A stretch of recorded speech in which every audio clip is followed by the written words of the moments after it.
So hello guys, welcome to Fox study.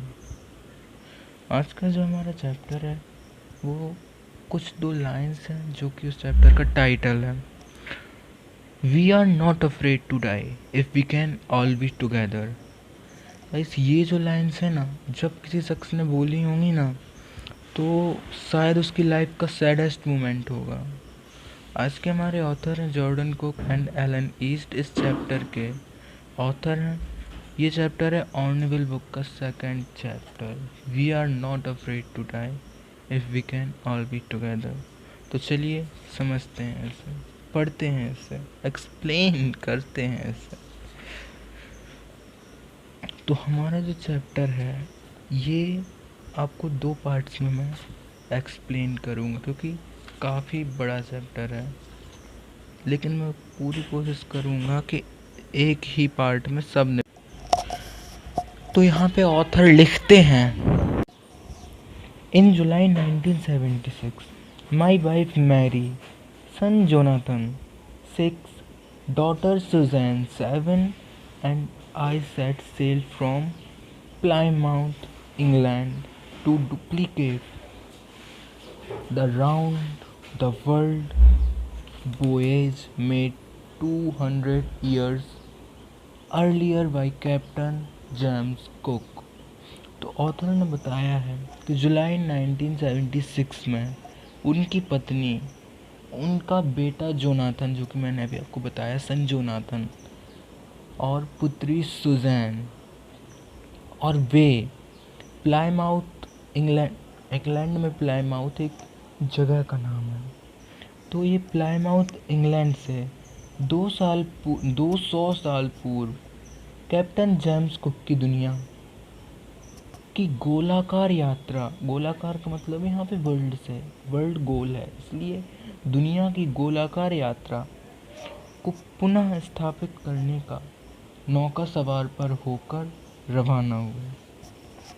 तो यहाँ पे जॉर्डन बताते हैं कि ये लोग जेम्स कैप्टन के साथ 200 साल पहले दुनिया की गोलाकार यात्रा को, यानी कि वो पूरे राउंड वर्ल्ड को यात्रा को फिर से करने के लिए, उनके पहले भी की थी क्योंकि किसी ने, तो फिर से स्थापित करने के लिए नौका यानी अपने जहाज़ पर सवार होकर रवाना हुए।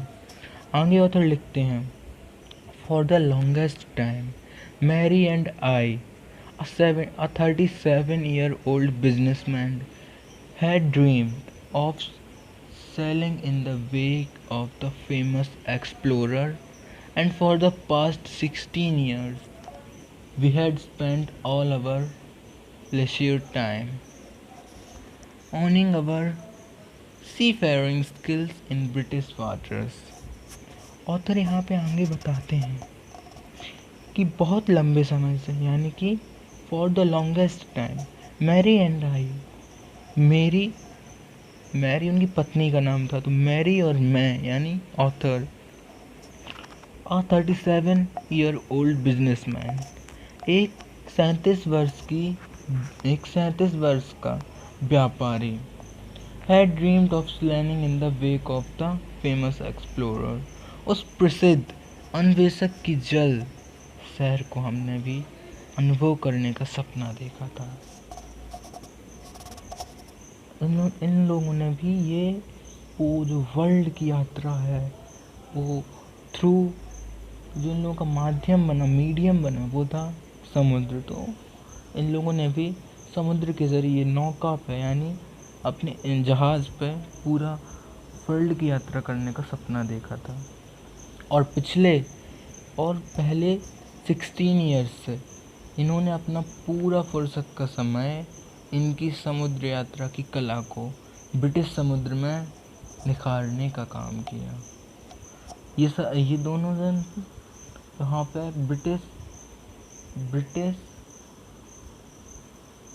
समुद्र जो है उसको निखारने का काम किया, इनकी यात्रा की कला को ब्रिटिश समुद्र में निखारने का काम किया। आगे ऑथर लिखते हैं, अवर बोट वेव वॉल्कर इनकी नाव का नाम था, तो इनकी नाव वेव वॉकर 23 मीटर मतलब 23 मीटर लंबी, 30 टन वुडन हल ब्यूटी, 30 टन लकड़ी के ढांचे, एंड हैड प्रोफेशनली बिल्ड कि ढांचे व्यावसायिक तौर पर बनी थी, and we had spent months fitting it out and testing it in the roughest weather we could find. तो यहाँ पे ऑथर बताते हैं जो इनकी नाव थी बेब वाकर, वो 23 मीटर लंबी थी, 30 टन लकड़ी के ढांचे व्यावसायिक तौर पर बनी थी, और इन्होंने उसे फिट करने के लिए बुरे से बुरे मौसम में उसका परीक्षण किया, उसको टेस्ट किया, और इसको टेस्ट करते करते उन्होंने अपने महीने गुजार दिए। आगे ऑथर लिखते हैं the first leg of our planned 3 year, मतलब इनके 3 साल। यहाँ पे ऑथर लिखते हैं हमारे 3 वर्ष की 105,000 किलोमीटर की यात्रा का प्रथम भाग बड़े मज़े से गुजर रहा था जब हमने अफ्रीका के पश्चिमी तट से केप टाउन की नौका यात्रा की। वहाँ पूर्व की ओर जाने से पूर्व हमने अपने 2 जहाज पर काम करने वाले अमेरिकी लेरी विजिल और स्विस नागरिक हर्ब सेगलर को लिया ताकि इस दुनिया के बुरे से बुरे समुद्र से सामना करने में हमारी मदद करें। यह भाग था दक्षिणी हिंद महासागर का। केप टाउन से बाहर हमारे दूसरे दिन हमें तीव्र झंझावत का सामना करना पड़ा। अगले कुछ सप्ताह में निरंतर बहती रही। मुझे तीव्र हवा के झोंके चिंतित नहीं कर रहे थे, किंतु लहरों का आकार बहुत ही खतरनाक था। 15 मीटर तक, उतना जितना कि हमारा मुख्य मस्तूल था। दिसंबर 25 ने हमें केप टाउन के पूर्व में 3500 किलोमीटर पाया। हमें अद्भुत अवकाश एक क्रिसमस वृक्ष के साथ मिला। नववर्ष के दिन मौसम में कोई परिवर्तन नहीं आया, किंतु हमने विमर्श किया कि वह शीघ्र बदलने वाला है, और वह अवश्य बदला। दुष्टतर अवस्था के लिए बुरी से बुरी स्थिति बद से बदतर होती गई, और मौसम बद से बदतर बिगड़ता गया, और हम जहाज में थे। जनवरी 2 की सुबह लहरें विशाल काय थीं। हम एक छोटे तूफानी तिकोनों पाल के सहारे जल यात्रा कर रहे थे, और फिर भी 8 नॉट्स दूरी तय कर रहे थे जब जहाज प्रत्येक लहर के शीर्ष पर पहुंच हमें अंतहीन विशाल समुद्र को अपने सामने लुढ़कता देख रहा था, और आंधी के चिंगाड़ और पानी की बौछार कानों के लिए दर्दनाक थे। नाव को नीचे धीमा करने के लिए हमने पाल को गिरा लिया और एक मोटे भारी रस्से से जहाज के पिछले भाग को एक चाबुक की तरह मारना शुरू किया। फिर हमने हर एक चीज़ को दुगना मारना शुरू किया। हमारी जीवन बचाने वाली रैफ्ट ड्रिल की लाइफलाइन को संयुक्त करने और ऑयल स्किन्स और लाइफ जैकेट्स पहने और इंतज़ार करने लगे। तब आने वाली घोर विपत्ति का प्रथम संकेत शाम 6 बजे एक अपशकुन सूचक वाली खामोशी थी। हवा हल्की हो गई और आकाश अचानक अंधकारपूर्ण हो गया। फिर एक बड़ा गर्जन आया बादल का, और एक विशालकाय बादल जलपोत के पिछले भाग पर छा गया। भयंकर आतंक के साथ मैंने जाना कि वह बादल नहीं था, किंतु एक पानी की लहर जैसी मैंने कभी पहले नहीं देखी थी।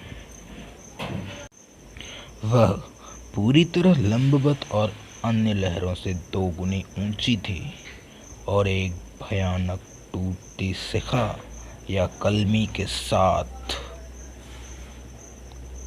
जैसे जैसे जहाज का पिछला भाग लहर के समीप आया, गर्जन अब गड़गड़ाहट में बदल गई और एक क्षण के लिए मैंने सोचा कि हम उस पर सवार हो जाएं, किंतु फिर एक भयानक विस्फोट ने टेक को हिला दिया। हरे व सफेद पानी का एक तूफान जहाज पर टूट पड़ा। मेरा सिर चक्र से टकराया और मैं बोर्ड पर उड़ता महसूस करता और लहरों के नीचे डूबता महसूस करता। मैंने अपनी आती मृत्यु को स्वीकार कर लिया और जैसे मैं होश खो जाता रहा था, मैंने पूर्ण शांति महसूस की और अपने आप को मृत्यु के हवाले सौंपने का निर्णय लिया, क्योंकि अब यहाँ से बचने का और कोई रास्ता मुझे नहीं दिखा। अप्रत्याशित रूप से मेरा सिर फटाक की आवाज़ से पानी से बाहर आया। वेव वॉकर उलटकर पास में थी, उसके मस्तूल लगभग समतल हो गए थे।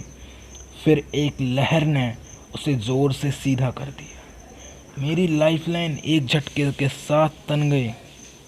मैंने गार्ड रेल्स की मजबूती से पकड़ा और हवा से तैरते हुए वेव वॉकर के मुख्य डंडे, जिससे पाल बंधे थे, तक पहुंच गया।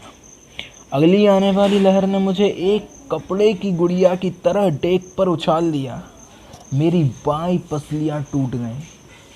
मेरा मुंह खून व टूटे दांतों से भर गया। किसी तरह मैंने चक्र को पकड़ लिया और मजबूती से अगली लहर के लिए तैयार हो गया और लटकता रहा। पानी पानी सब ओर। मैं यह महसूस कर रहा था कि जहाज के नीचे भी पानी है, किंतु मैं जांच पड़ताल के लिए चक्र को नहीं छोड़ सकता था। अचानक सामने की खिड़की खुली और मेरे सामने आई। हम डूब रहे हैं, वह चीखी। डेक्स टूट गए हैं, हम पानी से भरे हैं, चक्र संभालो, मैं चिल्लाया जबकि मैं खिड़की पर चढ़ा। लारी और हर्ब पागलों की तरह पंप कर रहे थे। टूटे लकड़ी के पट्टे विचित्र तरीके से लटके थे। जहाज का पूरा दाहिना भाग अंदर धंसा था। कपड़े, क्रॉकरी, चार टिन और खिलौने गहरे पानी में तैर रहे थे। मैं बच्चों की केबिन में आधा तैरा आधा रेंगा। क्या तुम सब ठीक हो? मैंने यह पूछा उनसे। उन्होंने ऊपर के सीने की बेंच से उत्तर दिया, हाँ, किंतु मेरा सिर थोड़ा दुख रहा था। सू ने कहा। उसने आंखों के ऊपर एक बड़ा टिब्बा देखा। मेरे पास सिर के टिब्बों के लिए चिंता करने का समय नहीं था। एक हथौड़ी, स्क्रू व कैनवास पाने के बाद मैंने डेक पर वापस संघर्ष किया। जहाज के दाहिनी भाग के चोट से खुले होने से हर लहर से पानी अंदर भर जाता था और जो हमारे ऊपर आ रही थी, अगर मैंने कुछ मरम्मत नहीं की तो यह निश्चित रूप से डूब जाएंगे। किसी तरह मैंने कैनवास को फैलाकर व खिड़कियों को खुले स्थान को वाटर प्रूफ से ढक दिया। कुछ पानी नीचे बहता रहा। अब वह साइड की ओर मुड़ रहा था। और भी समस्याएं आईं जब हमने हैंड पंप समुद्र में तैरते कचरे के कारण जाम हो गया और कचरा हमारे कैबिन्स के चारों ओर तैरने लगे और बिजली के पंप शॉर्ट सर्किट हो गए। पानी का स्तर खतरनाक रूप से बढ़ गया। डेक पर वापस आने के लिए मैंने पाया कि हमारे 2 अतिरिक्त हैंडपंप बोर्ड पर जुड़ मुड़ गए थे। जलपोत का निचला हिस्सा, आगे का पाल, छोटी नावें और मुख्य लंगर को भी हानि पहुंची थी।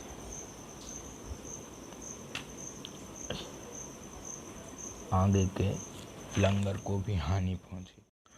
तब मुझे याद आया कि हमारे पास एक और इलेक्ट्रिक पंप चार्टर रूम के फर्श पर है।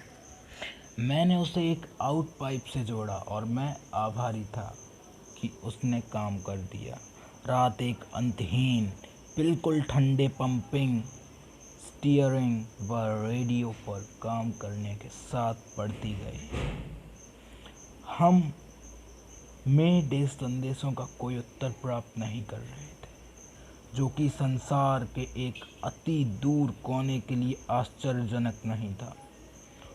सू का सिर चिंतातुर रूप से सूज गया था।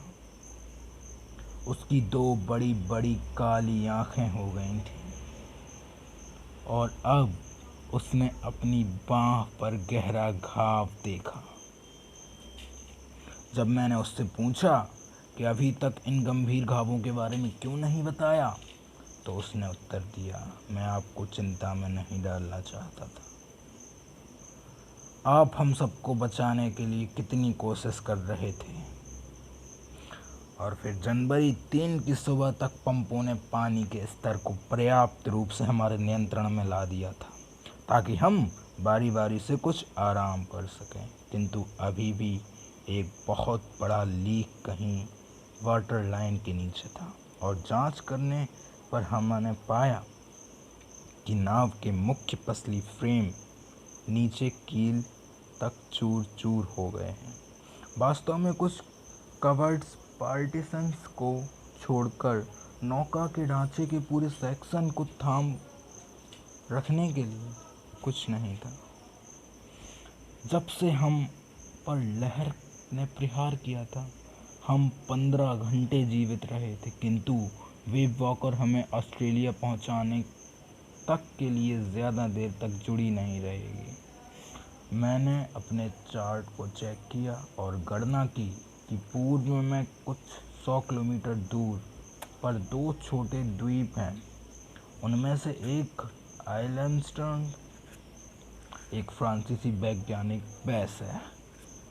हमारी आशा यह थी कि यह विशाल सागर में पिन की नोक के बराबर किसी जगह पर पहुंच जाएं, किंतु जब तक हवा व सागर थम नहीं जाते ताकि हम यात्रा को जारी रख सकें, हमारे मौके वास्तव में बहुत कम थे। उस विशाल लहर ने हमें सहायक इंजन को क्रिया शून्य कर दिया। जनवरी 4 को 36 घंटे निरंतर पंपिंग के बाद हम पानी के कुछ सेंटीमीटर अंतिम स्तर तक पहुंच गए। अब हम पानी के हम अभी भी आ रहे स्तर के साथ कदम रख सकते थे।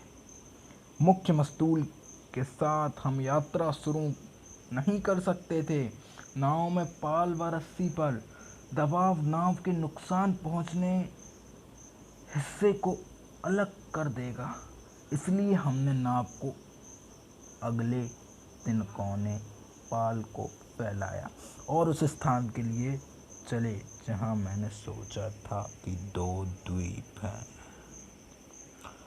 मेरी को कुछ कॉर्न्ड बीफ और क्रैकर बिस्किट मिले और हमने 2 दिनों में पहली बार अपना भोजन किया। किंतु हमारा आराम का यह समय बहुत ही संक्षिप्त था। 4 बजे शाम को काले बादल हमारे पीछे बनने लगे। 1 घंटे में हवा फिर से 40 नॉट्स तक पहुंच गई। समुद्र ऊंचा और ऊंचा उठने लगा। मौसम ने पूरी रात बिगड़ना जारी रखा और 5 फरवरी की सुबह हमारी स्थिति फिर से बुरी हो गई। जब मैं बच्चों को दिलासा देने अंदर गया तो जॉन ने पूछा, पिताजी, क्या हम मरने वाले हैं? मैंने उन्हें विश्वास दिलाया कि हम सफल होंगे, किंतु पिताजी, उसने कहना जारी रखा, हम मरने से डरने वाले नहीं हैं। यदि हम सभी, आप और मम्मी, सू व मैं, साथ साथ हैं। इस बात का जवाब देने को मेरे पास कोई शब्द नहीं थे, किंतु मैंने बच्चों के केबिन को छोड़ते वक्त समुद्र से प्रत्येक वस्तु जो मेरे पास थी से लड़ने का दृढ़ निश्चय किया। कमज़ोर पड़ी स्टार बोर्ड की सुरक्षा के लिए मैंने नौका को बिना लंगर डाले रोकने का निश्चय किया। आने वाली लहरों का सामना करने के लिए अभिक्ष पोर्ट हल के साथ एक भारी नायलॉन के रस्से और पैराफिन के 22 मीटर प्लास्टिक बैरल से तत्काल तैयार किए गए लंगर के साथ उस शाम को मैरी और मैं एक दूसरे के हाथ थामे साथ बैठे थे, जबकि जहाज की गति के साथ टूटे पट्टों से पानी आ रहा था। हम दोनों ने महसूस किया कि अंत निकट है, किंतु बेब वाकर तूफान से बाहर निकल आई और जनवरी 6 की सुबह वायु हल्की हो गई। मैंने सूर्य की ऊंचाई नापने के यंत्र रीडिंग पाने की कोशिश की। मैंने हवा की गति, रास्ते के परिवर्तन, बहाव और करंट और हमारी स्थिति की गणना करने का प्रयास किया। सबसे अच्छा जो मैं निश्चित कर सकता था यह था कि हम समुद्र से 1500 किलोमीटर अंदर थे और हम 65 किलोमीटर चौड़े द्वीप की खोज कर रहे थे। जब मैं सोच रहा था, सू कष्ट से चल रही थी और वह मेरे पास आई।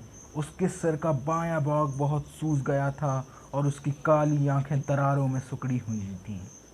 उसने मुझे एक कार्ड दिया जो उसने बनाया था। सामने के भाग पर उसने मेरे और मैरी के व्यंग चित्र बनाए थे और लिखा था, ये कुछ मज़ेदार लोग हैं, क्या वे तुम्हें हंसने पर मजबूर करते हैं? मैं भी खूब हंसी हूँ। अंदर एक संदेश था, ओह मैं आप दोनों से कितना, इसलिए यह कार्ड आप दोनों को धन्यवाद कहने के लिए देती हूँ और हम सबको अपने भविष्य की आशा करती हूँ। हमें किसी तरह यह करना ही था।